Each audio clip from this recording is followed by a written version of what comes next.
Welcome to Jazz Biz 101, where we explore and share our journey as minority entrepreneurs with an emphasis on music business.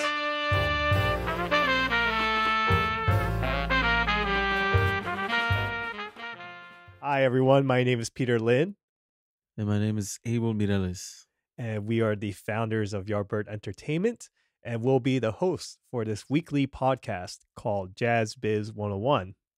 We'll be releasing these on Mondays as a way to connect with our current audience, but also as a way to kind of spark conversations around music business for the future. One thing we want to do is we want to bring on special guests, not really as an interview, but rather as a way to talk shop about understanding the ins and outs of making a living being a musician. That's right. So, hope you guys find value on this series of podcasts that we're going to be doing.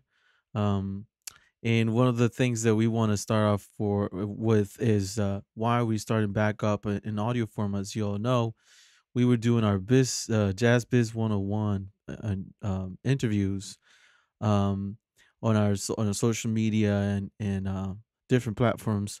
But now we're going this route now. Everybody is doing podcasts. I think is an interesting way to communicate information and share information with the community out there. You can listen to a podcast driving the car or washing the dishes or Or try and fall asleep at 3 a.m. in the morning. that too. So I hope you guys check out this podcast because we're very excited to present valuable information that relates to music and to the music business and much more.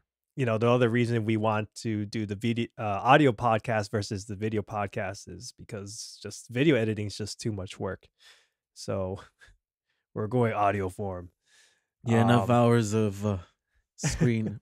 yeah, Well, you'll still be on the screen, but either you way. know, at least you won't be looking at yourself on the screen. So we just want to get an update. Those listening to this podcast, as some of you may know, we used to do live music booking for a number of clients. This was, something we started about 2 years ago. And since March, since the COVID-19 has hit and we were kind of put into quarantine mode, both Abel and I have lost a significant portion, if not all, of our gigs, from this situation. And so we decided to do the second best thing we were good at, and that includes editing videos and editing audio. So that's something that we've just been trying to get really good at. We've been trying to improve our skills as well as do some advertising to the people that we know to get these services going. So now it's mostly audio, video, and live stream services. That's right. So now we're working with different community organizations that they provide services to different areas of the New York City, uh, part of the world and New Jersey and whatnot.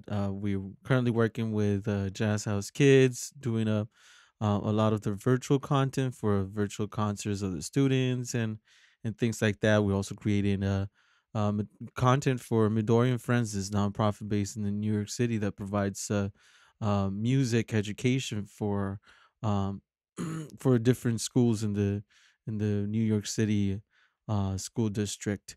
So and those are some of the we're also with the National Jazz Museum in Harlem, actually producing or more than anything creating their some of their pre-recorded stuff as well as live streaming some of their concerts, some of their virtual concerts. So we're very happy that we have work first of all, and that also we're helping other people continue doing their mission.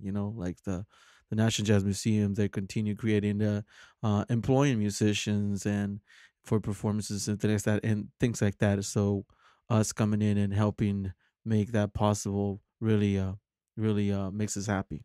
Yeah, and I think some of the listeners might be interested in knowing that some of the musicians that we actually had the opportunity to help in the past few months, for me, it included Steve Teray, Jerome Jennings, Freddie Hendrix, Carl Allen, and I'm hoping that actually we can get some of those, um, musicians on the show. That would be really nice. But yeah, it's been kind of a pleasure to just work with like these really outstanding musicians, and just try to get their technology going, any kind of music recording or video editing projects and whatnot. What about you, Abel? You've been working with. Well, it's uh it's been a pleasure, when we've done some of those things for the National Jazz Museum that we actually got to work with Christian McBride, editing some of their stuff and um really just put piecing some of these videos for them and things that if you think about it. And I know Peter and I have talked about this several times that we don't know we would be actually in a situation to actually work with this amazing musicians if it wasn't uh, for maybe audio and video. I mean, we probably I hope that as Give it another musicians we 30 would years, maybe. right maybe in another 30 years, but it was almost like we've talked about it, Peter and I. It's almost like a way that we just kind of jump on like maybe 20 years of of our careers to actually just be able to collaborate with these people. We recorded something for Bootsy Collins label, but it was Christian McBride, and so we did some, we also did some of that stuff, like of really just going on site and shooting video and audio of things. So yeah, and also personally, I've with other things with like the Jazz Exchange that I'm doing, I've had a chance to actually interview several people, and that's been really really interesting. Just get insight from this amazing musicians that have been doing this music for a while, and then some other ones that are really just breaking into the scene. Like some young musicians from New York City. But like recently, a couple weeks ago, I had Jeremy Pelt. I talked to him, and he was talking deeply into the music business. So I never really thought, if it wasn't for the work that we're doing with Yardbird Entertainment and learning more about this music, I mean about this technology, that we would be doing this kind of things, like live streamings and different things. That's actually one of the main topics we'd like to talk to you guys about today. Yeah, definitely pivoting your, what the skills that you have, besides playing music, sometimes can be helpful, especially these kind of situations where you might need, some additional income and some ways to think about how you can still be in the music world without necessarily having to perform 100% of the time, right? Um, Something we've Yeah. been doing for for a while, no doubt, and I think that's something everyone's been kind of doing as well. So, and then the other thing that we've been up to is we've been learning more about business structures, meaning, building the foundation of a business plan. Um, Also, try and figure out what it's like to hire contractors, trying to Mm. see how to expand our business, and a lot of these things we've been reading about from various literature, but for the most part we've been learning it from a lot of the other business owners that we've been meeting along the way, and they're not necessarily just music all the time. That's right. Yeah. Like just having the collaborations with all these different people that we've had the chance to have in the past months has really just been like a good experience to like just shed some light on things that we were just like, oh, like what, like you can do this. And just starting from like the from the beginning when we said we were gonna open a LLC, and going through that process, and then just like every day just going like, oh wait, we could do this, we can open a business account, oh we could do this and that, like now we can hire somebody as a contractor, or thinking about things in the near future, dreams that hopefully come true, of like having an office or having a studio where we can actually record these things, or even making, doing collaborations with other venues to actually go to their places and filming there and promoting their places, and really just creating community with what we do. It's been such an interesting journey, and such a learning experience for sure. I know personally speaking, the ways I've been trying to um, think about this journey is that we're not alone in the exploration of what it's like to be business owners and be an entrepreneur. And one of the groups that I've been getting involved with, actually, my high school friend, that he's the one that introduced me to this group, but it's called Ace Next Gen, and it focuses primarily on Asian American entrepreneurs and trying to cultivate the next generation of Asian American entrepreneurs through programming that they have pretty much on a biweekly basis. They have a bunch of us come into a Zoom kind of meeting, but really it's like they bring special guests, um, of people that's been successful with their own business, and then they kind of pass down some knowledge, and they do a little question and answer as well as networking. So been able to meet a lot of different people in different sectors of life, and anywhere between real estate, voice acting, fashion business. Yeah, it's just whatever is out there. And they all have been really helpful in just trying to lift each other up during this time and finding it extremely helpful. Yeah, man.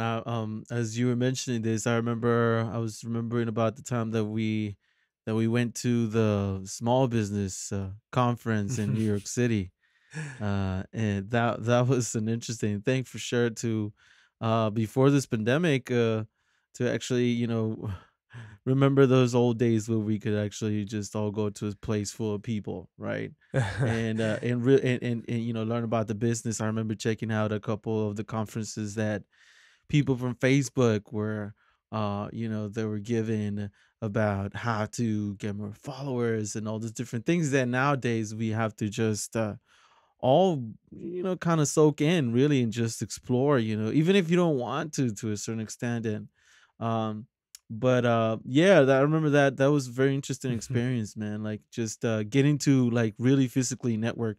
Now we network with like Zoom meetings and phone calls, which is still good. I think Yeah. now this is an interesting thing, like this is what everybody's talking about. I think nowadays that we have created this ways of communicating and expand our networks through this pandemic, that it seems like this is going to be also part of what is expected to happen, even when the pandemic's over. Not just that, but like also like the different opportunities that your business has actually explored with throughout this situation, to continue doing that, to continue learning that way, to continue connecting with new clients, to continue uh, learning through these mediums. So, um, anyways, I'm rambling a little Yeah, bit, no, but it's all good. As our listeners could probably tell, we're going off on tangents in a good way, in an organic way, because we actually want to ask you, what is it that you're interested in learning yourself? I think it's a very hard time to necessarily just focus on a couple of topics we think are important. I think it's something that we're going to need some feedback. So if you're interested in, just letting us know what you're interested in learning about, you can always send an email to us, yardbirdentertainment@gmail.com. Um, and for now, we're just going to be spitballing ideas back and forth um, until we find something. But but you bring up some good points, definitely about just in terms of how people are treating networking online nowadays, because with the internet, we actually have the opportunity to reach beyond our own community, immediate community that's around us. It's easy to get kind of like caught up in the New York City scene when you're living here, because day by day you're going in the city, you're playing, you're connecting with local musicians and hanging out and whatnot. Now that everyone's at home, it's like you can think of the expansion of like what you would consider, quote unquote, your scene. And I've definitely been seeing my fair share of that. Definitely a lot of meetings where there's a 3 hour difference, and sometimes you're speaking with people, you know, halfway across the world. Mm-hmm. Um, and then on top of that, like these introverts that originally would never go out and ever network are now feeling more comfortable doing it through Zoom. And Mm. yeah, actually been seeing a lot of that. So yeah, it's like, it's just a different medium to be able to connect with people. We could look at it in a very negative way sometimes, but at the end of the day, it's just another choice, which is nice to have. Yeah, that's true. I mean, You and know? it's a choice that some of us have been really forced to actually take, you know. Mhm. Uh and I think yeah, obviously we're all past, going through this very interesting part of history of the world, if you want to say that. But Yeah, like you said, staying positive and adapting those positive things that either are going to help you and your business. Since we really, this podcast is really going to be focused on the business side of things, specifically of jazz. The name Jazz Biz 101. In our previous work with interviews of musicians, have been covering that topic. I think, it's important to mention how first of all, like our personal, that's I think that's what we wanted to do with this podcast episode, was to really just share our transition and the different things that we have been adapting to our way of doing business, uh like now, for example, if we wanted to jump a little bit on the topic of live streaming, right? So like nowadays that we see that everybody's trying to do live streams, and it might be a little bit overwhelming for a lot of musicians because of the technology that it requires and the knowledge. But then also it could be, I've actually met people that they're completely against it, like they're not willing to pay for something like that. And I remember talking to a couple people and just saying, I'm not gonna pay for a live stream because I want live music to prevail. And that's cool. That's a great thought. But where is live music right now? You know what I mean? What do you think of that, man? It's super complicated for the reason that, um, when we talk about live streaming, it's like we know that this technology has existed for a long time and that people have been implementing it in different ways. Um, I think just being the nature of the fact that like we're kind of forced to do it, definitely will cause Mm-hmm. issues no matter what, because now you're asking people to change the way that they're familiar with experiencing music. And to be fair, there is a huge difference for sure between Of live course. streaming Oh yeah. and live music, and um, one of the things that actually I talked to this civilian. So people that are listening, civilians are people that don't listen to jazz, apparently. Wait, civilians? Oh, Civil, okay. yeah, it's totally a term, by the way, Oh non-jazz wow. musicians, civilians. Yeah, I was talking to a normal person, um, and they were like, what's the big deal? Like, what's the big difference between being in a live, Yeah, that's live right. music and me, listening to something on my phone through Spotify? It's like I was like, man, at the end of the day, it actually the main difference is actually comes down to physics because of vibration. Mm. Your whole like their body's resonating and creating like, sound waves, which is basically like vibration, right? And then that's being sent to you and you're receiving it. And in real life, those vibrations are real. They're not um translated into zeros and ones in the computer or Mhm. through a audio Yeah. system.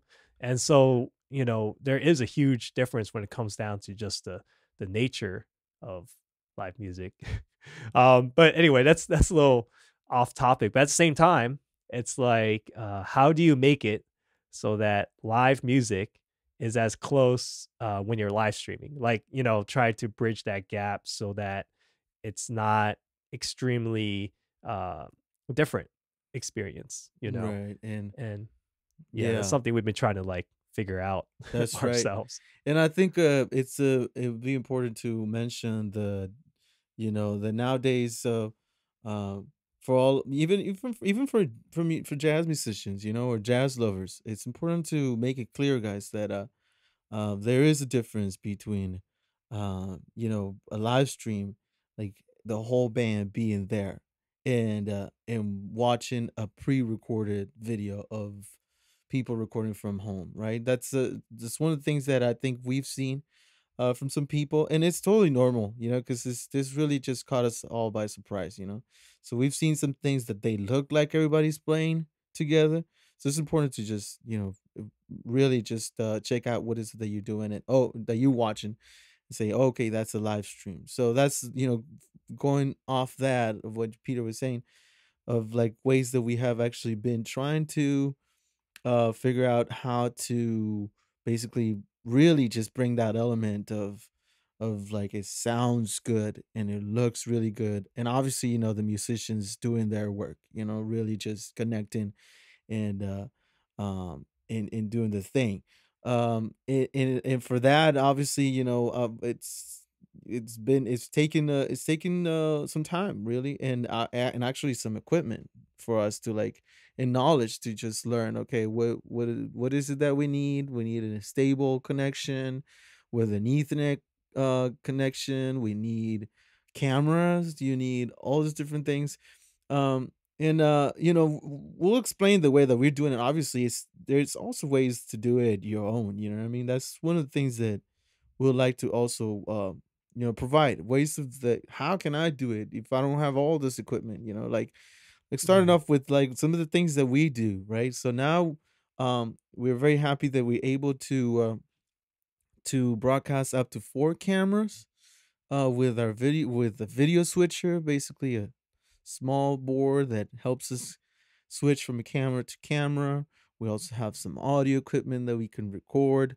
This we can really just shape the sound of this so that it can sound really good when people are listening to this live stream. And then, like I said before, an Ethernet long enough Ethernet cable to connect directly to the router and having a good connection. Things that this are things that we do that we're doing so far right now to really make sure that these live streams happen in the right way, right, Peter? Yeah, definitely. I think there's depending on what your needs are, whether you really want it to be high definition or something that you're just trying to get started on your own.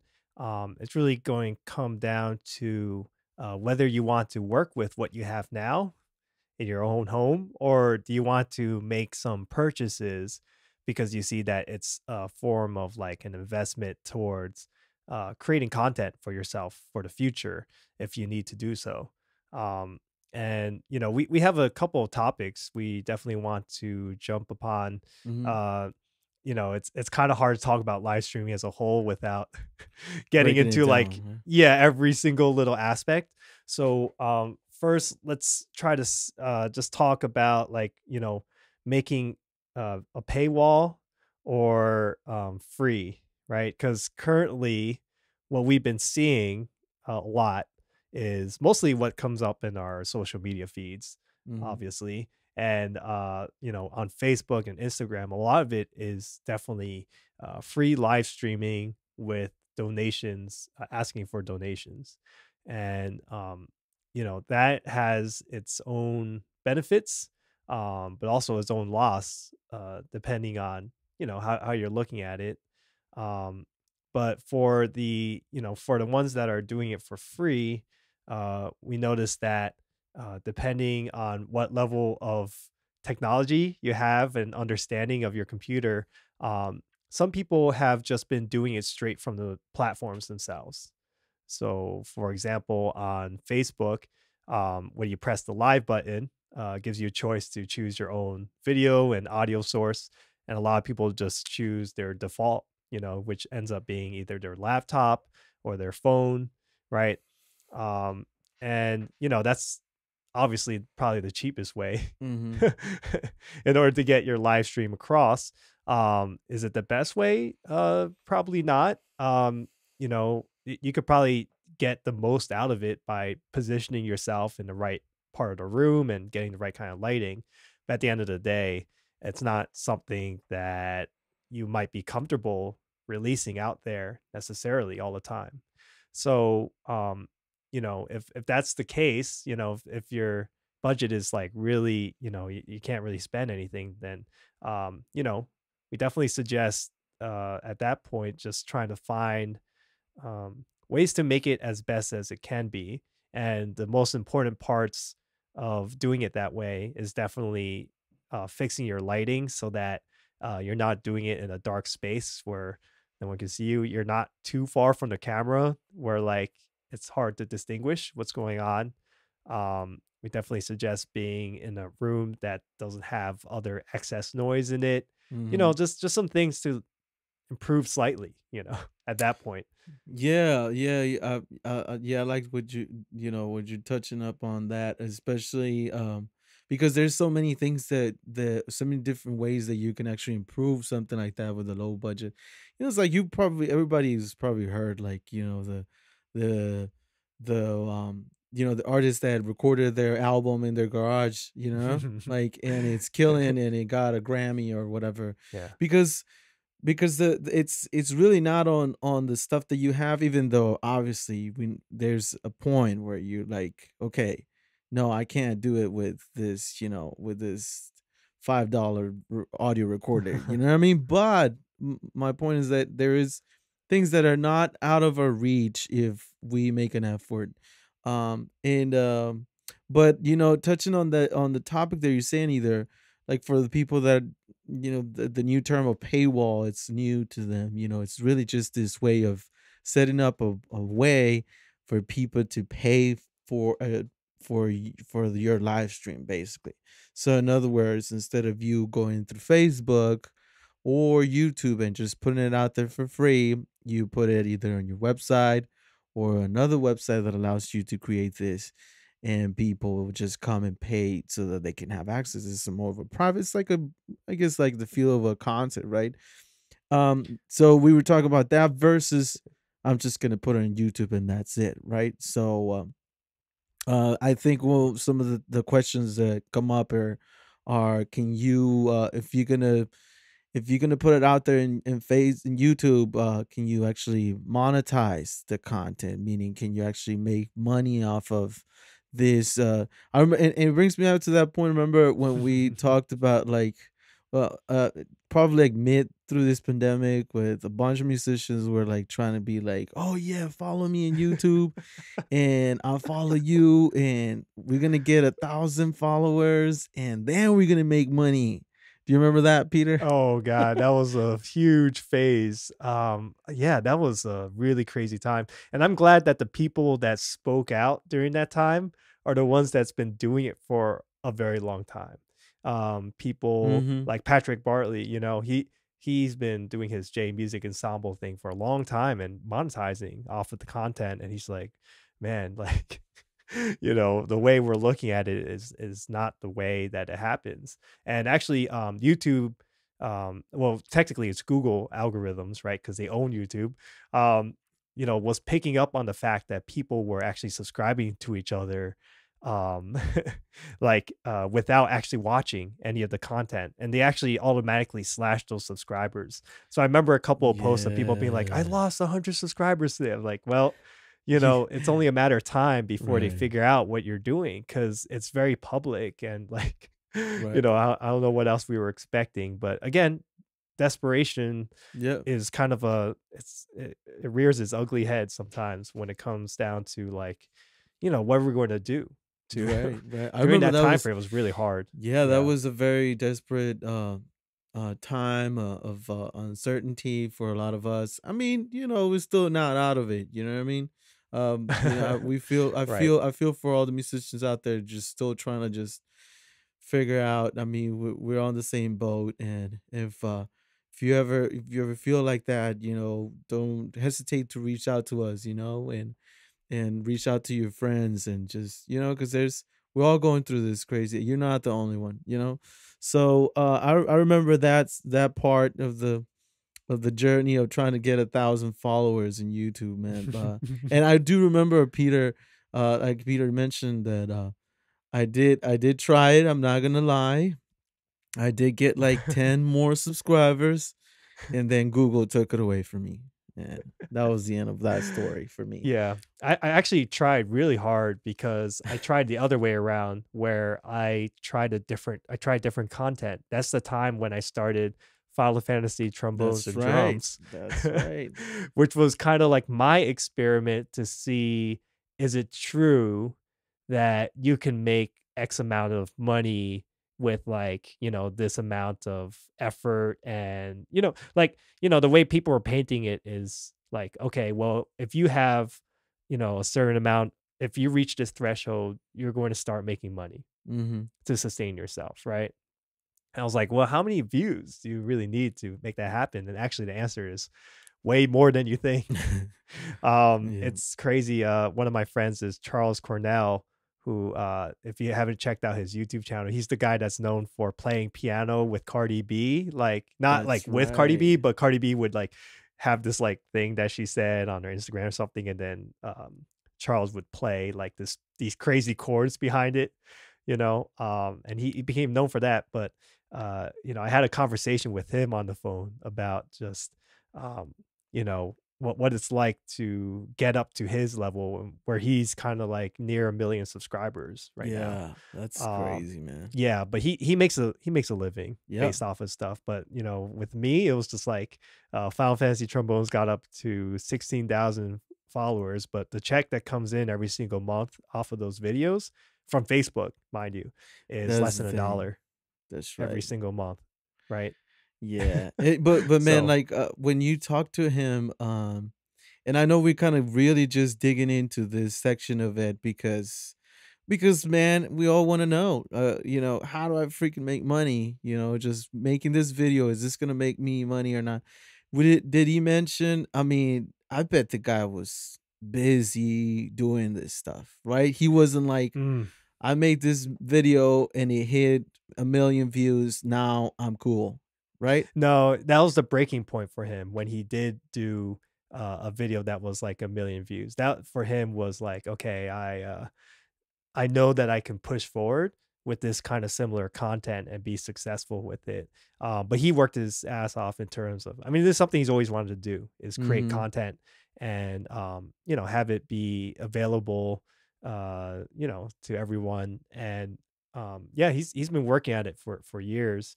And, but he produces now content like every week pretty much. Yes. And it's a lot of work. Yeah, he says it's pretty much full time. Yeah, it's a job, right? Yeah. It's a job. It's like Yeah. a 9 to 5. And Mhm. it's cool because it's the one that he picked, right? But like any other job, it's still a job, right? So but so True that's, that. I think that kind of sheds light on the contrast between trying to create something that's gonna be through a paywall versus a platform like YouTube and create, get a bunch of subscribers, which there's ways to monetize that way, but like, it's just gonna, at the end of the road, it's just gonna be a job. So let's, if you're trying to just be like, I'm trying to find the easiest way to make money, I don't know what to say, but it's just gonna be a lot of work for sure. But Yeah. so if Peter, what if people are trying to say, I'm trying to sell this through a paywall, what would you say to these people? Okay, so we just talked about, I know it was like two different things we just talked about, right? We talked about monetizing content, which is most of the time is pre-recorded Mm-hmm. content. Although Right. people do it that way as well. But now we're talking about paywall. Well, actually, no. You know what? Paywall also includes pre-recorded content and live streaming. Mm-hmm. So there's a couple of options there that we're going to go over. One of them that the top one that comes to my mind actually right now is Patreon. But the Mm. reason that comes up to my mind is because of the idea of a subscription based versus pay video by video model, which is kind of a popular thing nowadays. With the rise of Netflix and Mm. Spotify and all these kind of like charge my credit card every month, I don't care, platforms. Right. So Patreon, for those that are listening that might not know, it's basically a website, a platform on which people can subscribe to an individual artist or band or whatnot. Usually it's more artistic, where they can pay at different levels, and depending on which levels you are at, you get different kind of perks. So, for example, if you're subscribing to someone on Patreon and they're an artist, or I should say musician specifically, if they're a musician, they might be releasing weekly content or monthly content, right? And they say, okay, our Patreon subscriber at the lowest level, um, will get a thank you on the video, like a shout out. And then at the second level, they get a signed copy of like my single or whatnot. And then at the top level, it's like, we get to hang out one on one. It's kind of like Kickstarter, where basically it's instead of one time, it's like month by month, That's pretty right. much. Yeah. Um, so that's one example of like a paywall kind of system. That might be a little bit cheaper for people actually, but Abel, you want to explain another one? Yeah, yeah. Yeah, I mean another one is for example what we're doing actually having this virtual concert series through our website through this paywall. What basically means is that you go through our website and you decide to buy the tickets for this, and you have access to this part of our website that has this live stream feed. So instead of finding this live stream on Facebook or YouTube, it's not going to be there. You're going to have to go through our website and pay. And obviously, we're working deals with the musicians and the venues to try to make this work, to get that money that people spend on the tickets to get to be distributed, and then also getting some sponsorships, not only just by ticket sales. Unfortunately, um, is a is a hard situation sometimes to just base it off on one thing. So you want to get different sources of support, basically. So that's what, in general terms, the paywall system would look like on our end, or a different platform, like besides what Peter was talking about, Patreon. This would be through your own website, in this case through our own website, Wix. Yeah. And most paywall systems, um, assuming that it's software based or web based, uh, would require a percentage of basically to host your live stream. Actually right now, for the rest of 2020, I believe Facebook is doing a thing where they're actually saying that they have a paywall system set up for their live streams and is actually Mm. free, minus the tax, whatever, they Mm-hmm. say. Um, and yeah, you keep 100% of the revenue. So if anyone here listening has tried the, Facebook monetization way of doing the paywall system for the live stream, then definitely let us know because um, I am curious as to how well they do it. But at the same time, the reason we're trying to move away from social media is because of the fact that there's a lot of issues involving copyright, but also the fact that it's oftentimes when you do end up monetizing off of any of those social media platforms, it's minimal, Mm-hmm. and it's usually the money goes into the wrong hands a lot of times, or at least what we think would be the wrong hands, right? More into the corporates and Right, less into right. the people that make it happen, right? But it's usually, it's fair usually what a lot of these platforms take in terms of percentage from your overall sales. Yeah. Um, yeah, every platform does it. Man, and as you were touching up on that, as far as like using like platform like Facebook, I was just remembering a conversation I just recently had with a friend of mine that's a DJ that was doing some live streams, and he's trying to actually set up this particular way of a not precisely a paywall system, but to monetize from this. And one of the things that I thought the idea was great, because he is very well known in the scene and he's got a lot of followers. um I know it's not, obviously it's outside of jazz, right? This guy plays, just general DJ music. But he started doing some of these things, and then he noticed right away that, or a lot of people, a lot of businesses noticed that he was getting a lot of views. A lot of people really tuning in and liking his work. So they started actually offering him their products, just with the exchange of like him promoting this product. So now he has, some clothing from different stores. He goes and eats at different places, but in terms of the live streams, he was already monetizing and saying, "Hey, uh, I can sell you an ad during my live stream. I can guarantee you it's going to be seen by this many people, and it's going to cost you this much." What I was advising to him, and I was, I do it because of, I know a friend that lost his Facebook page just because he did something that Facebook didn't like. That's, I just want to shed some light on the fact that your stuff on Facebook is not owned by you. Everything that's on there, you just got to be aware of that. They can just close it, unfortunately, one day without you really just getting those followers back. So, anyways, I know it wasn't exactly what related to paywall system, but it's important to just make sure that if you're thinking about, I'm gonna spend a lot of money just trying to get a bunch of followers, and Facebook is great, do it, but then connect them to something that's your own, like a website, like an email list that you're gonna get their contact information directly. But anyways, kind of going Yeah, away a little I know bit. there's so many things we could talk about there for sure. Like you brought up brand partnerships, which is pretty popular in other businesses as well. The only examples I think of in jazz world is really like saxophone companies, like you know uh giving a free saxophone to the Right. musician They don't do it so that they anymore can though, but they'll right, give you a not at that level discount. discount. That's right. Yeah. But anyway, a lot of things to talk about there. We'll dig deeper into those different aspects.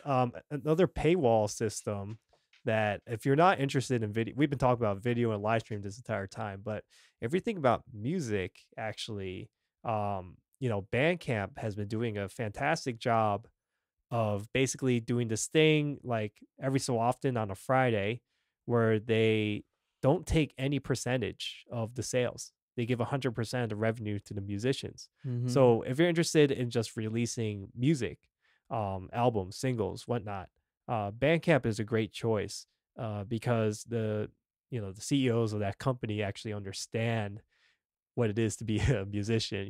People like Spotify and stuff, forget it. But Bandcamp has been pretty wonderful doing that. Not only that, you can also include videos inside of your or other materials like PDFs, merchandise Oh wow, I inside didn't of your know that. package. That's Yeah, they good. actually have a merch area. You Wow. can sell T-shirts and whatnot. So I don't know. It's a really great website, very easy to use. On our channel, we have how to get your music on Bandcamp instructional video. Some self promotion there, There but you go. yeah, I know some people have asked like, oh, was it like being on Bandcamp? And I've never had an issue. I've released my music via CD Baby, Mhm. which gets me on all the platforms. But to be honest, the easiest way to get the money, like just from sales, was actually just doing it via Bandcamp. And I've never had Mm. yeah, they don't take a huge cut, But especially on those Fridays where they're not taking Right. anything, I mean, the you know, fact that they're doing that, that's already like a it's amazing. super great thing because it really says something to to the music community, you know? Hmm. So, but That's right. I just remember right now where I was going in terms of what I was mentioning as far as, doing a live stream on a media platform. And I think it really comes down to any social or any platform where you're doing something like this, which is the topic of copyrights. Actually had, as I was mentioning at the beginning of this podcast, I've had the opportunity through the Jazz Exchange to do some interviews where more than just an oral interview, we also present the music of this artist that we interviewing, and that has caused a couple of issues and situations where Facebook blocks our audio. And I'm sure out there, if you're doing some live streams out there, you've probably seen this maybe on your live streams.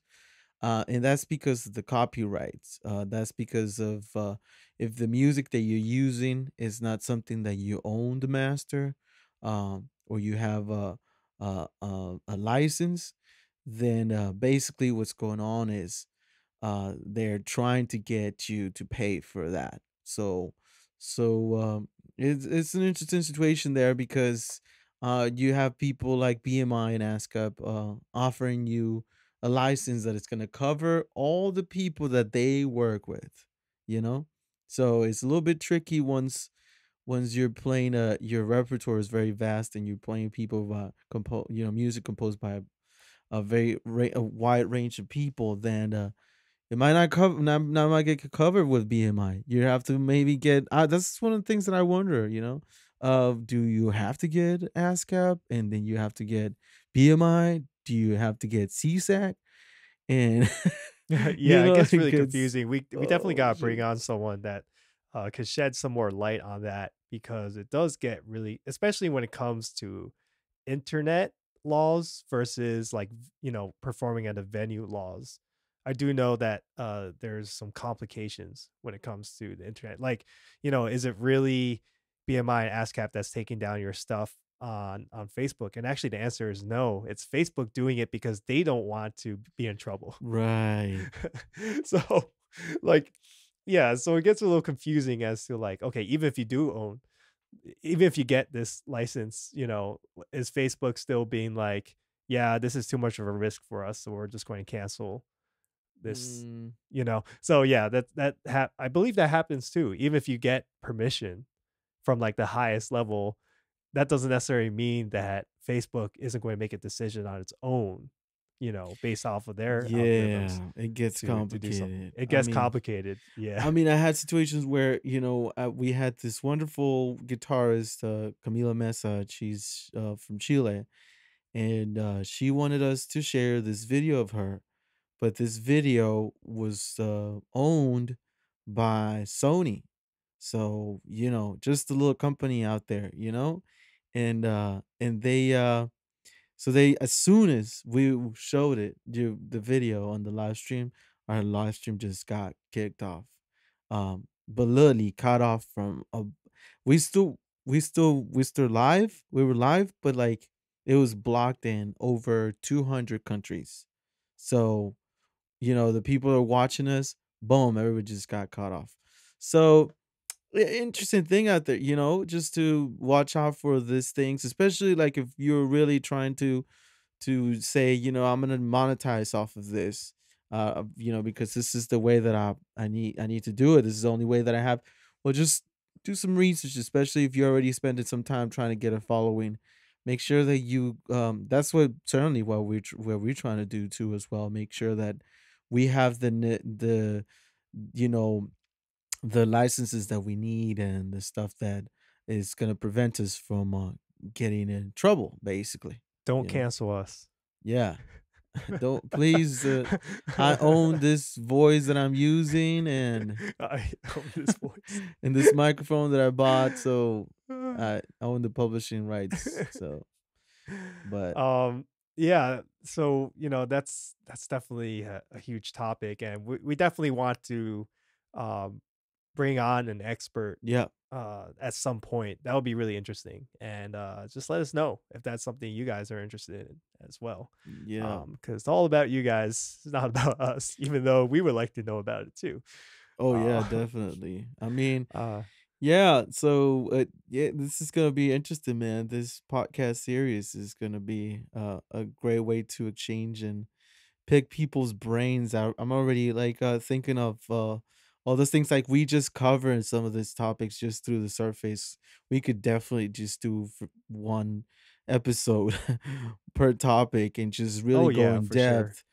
Because I Hmm. know there's people out there really just trying to figure out this. But like you said too, I think the main thing is like let us know what is it that what are your needs? What do you need to know? What do you need to do? And man, we would be more than happy to just cover that topic. We'll do our research. We probably will do our homework and get the right people mainly that would know these things to share their Yeah, for answers sure. with you. Another, we forgot to mention one of the most up and coming platforms, if you can call it that, for music, is Twitch. And for those that are listening that don't know about Twitch, it's originally a platform that was designed more for gamers that were live streaming there, basically them playing video games and commenting on it. It might be a foreign idea to jazz musicians, like people actually watch other people play video games. Yes, it's true. Mhm. It's actually pretty popular. So Twitch was originally that kind of platform. Then as the years went on, it started to branch out into like other just entertainers being on Twitch, mainly musicians. So there is actually a musician base that is on Twitch. One of them is he's up and coming on that platform. We had him on our show, Dominic, and he's a drummer that I met in Rutgers, but he's been um, been on Twitch pre-pandemic, and he talks a lot about like how it works and the pros and cons and how to start. So definitely check out that episode. Oh yeah. More self promotion uh, when you get a chance. But it's just so interesting to hear how different people try to monetize them basically playing music. Um, and Twitch is actually another subscription based model as Mm, well. You basically subscribe to your favorite Twitcher. Is Twitcher. that the that sounds so bad, but yeah, your favorite Twitcher. And then it's basically like you're subscribed to them. You can actually see their content technically for free unless they said it that way. But you basically support that, person for that month. Um, so those are some different platforms. So a lot of people have been coming to us asking uh, whether we're just going live from the hardware or software that we use, or are we using some kind of program. The answer is that we extensively use OBS and vMix, which are actually two different live streaming software. So OBS is the free one called Open Broadcaster Software, and it's an open source program that allows you to make a lot of adjustments to your stream and be able to stream to different platforms using something called a stream key. And it's a little bit, it can be a little bit complicated um, at first, but after a couple of tutorials, if you're willing to sit through them, um, it's definitely a very valuable source. Mostly because it's free, but because now you can add titles, now you can add some different multiple camera setups, something that's not available on most live streaming platforms, like social media platforms, I should say. And it's works for both Mac and PC, so that's really nice. Um, Abel and I have been using OBS for a very, since the beginning of the pandemic, pretty much. I didn't even touch OBS before that, Yeah, that's right. or Yeah. any of these programs for that matter. Exactly. I mean, yeah, that's right. Even like some of this audio recording softwares and things that we use now, literally every day to do what we do. They were pretty foreign to us before the pandemic. Okay, so we just talked a lot about live streaming. It might have been an earful, but we're also trying to look for some topics that might be interesting to people. And again, if you want to know or want to learn something about live streaming, we could either talk about it, or we can find someone that's also, also in the world of live streaming and be able to pick their brains for you. So definitely give us, a shout. You can do that via, well, you can do it easiest via Facebook. Just, go to our page and send us a message. Or you could go to our website, www.yardbirdent.com, or you can send us an email, yardbirdentertainment@gmail.com. That's all one word. In order to, yeah, just, ask any questions, give us feedback. Yeah, definitely. And we said before, we really hope that this really comes with a lot of value to you listeners out there that are trying to just really just get some more insight on how to do some of these things like live streaming, or how to even register an LLC, like we touched in one of our first episodes of Jazz Biz 101. Now you don't have to worry about driving and listening to us. Before it was on YouTube. Now you can drive and listen to us. We know we have lovely voices, so uh, Yeah, the audience clearly knows that. exactly. Uh, So, but it's been wonderful doing this for this episode, and hopefully you can check out some of the upcoming ones. We have some really exciting ideas and people that we want to bring on, and topics. Like we said again, just send us some topics to all the different contacts that Peter mentioned, and we will definitely consider it as a topic for one of our podcasts. Yeah, don't forget to follow us on all our social media handles. Most of them are Yardbird Entertainment. Um, and what else? What else do we do for outros? I don't know, but anyway, I guess that's everyone have a good week. We'll try to get these out on a weekly basis. Mondays sound good. I guess Monday's okay. We're going to sign off and see you guys next week. Yeah. Thank you, everyone, for listening to our very first episode of Jazz Biz 101. If you like what you hear, make sure to subscribe to us on all the podcasting platforms and to share it with your friends. Okay, see y'all.